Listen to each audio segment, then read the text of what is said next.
what I've been laser focused on is DHS funding, trying to get away from this Democrat shutdown with DHS. That's actually political theater. So what's going on at the DOJ? If it's something that I need to get involved in because it's a legislative requirement, then I'll get involved in it. Until then, I'll let them do their job. I do have a tough time imagining, let's say if the Biden administration had tried to prosecute Rand Paul for saying things about COVID that they didn't like. I have a tough time imagining you would say the same thing.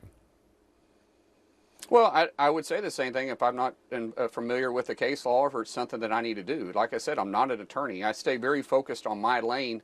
I tell people all the time, listen, I'm never going to ask you to do a job that I haven't done or I think I can do better. Being an attorney has never been something I want to do. And so, Jake, I'm very serious when I say this. I'll let DOJ play out. What we don't want it to be done, what we don't want to happen is for the DOJ to be used for political leverage, which is what happened underneath the Biden administration, which is what happened when they went after Trump for year after year after year.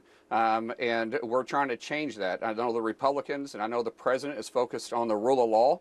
And that's what we are. We want to restore the faith to the American people, restore the government back to the American people, allow the FBI, allow the DOJ, allow the Border Patrol, allow ICE to be able to do their job and enforce the laws that Congress passed. Well, you just said you didn't want to weigh in, but then you accused the Biden DOJ of politicizing the DOJ. I mean, this DOJ is going after Trump's political opponents, Comey, Letitia James, the people on the Fed. Yeah.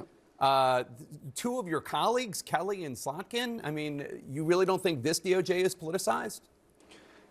I don't think there's even a question that the DOJ was weaponized against President Trump at this point. I mean, I don't even think that's a question. But what this is nothing but a distraction. What you and I are talking about is nothing but a distraction about what is actually happening right now with the Democrat Party by this political theater, by shutting down DHS for something that you even admitted yourself can't be done. They're not stopping ICE from doing their job. They're not stopping the Border Patrol from doing their job. All